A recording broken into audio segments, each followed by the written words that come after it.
make sure that you are connected to the correct network. If for any reason you have a question, please let tech know so we can make sure that you don't have issues with connecting your iPad to the network of the building that you are in. Each of the buildings, as mentioned earlier, do have their own network, and we want to make sure that you are connected to the correct one. Yes, it is set up to where if you go from building to building, it is done that way. So just a quick and easy look at your Wi-Fi, click that button, it shows you which network you are connected to. Also make sure that your Wi-Fi is turned on. Another way of sleep versus off. Which do I do? Now, to put the iPad to sleep, press and release the on-off button. What that does is it darkens the screen. It doesn't shut it physically off, it just makes it to where you're turning it off, but you're not.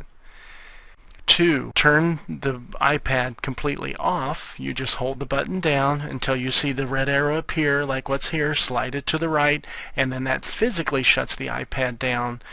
And then to power it on, you just hold down that button until you see the Apple start appear, and then it's booting up. It's as simple as that.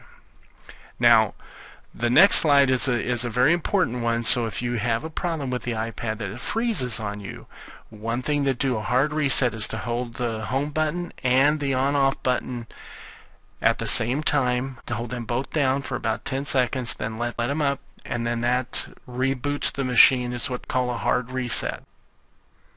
Alright, to update or not update. Well, here's something I want you to think about. You know, all updates are great, right? Not necessarily. All updates should be installed, right? Not necessarily. We have system updates that you would see, and you have app updates. Well, the system updates, yes, you can do them on your iPad. Yes, you can do them to your apps.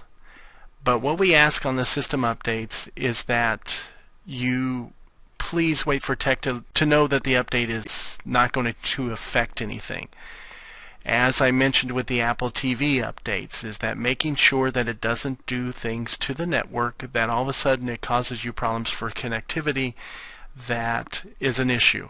That's what we try to see first before updates are released.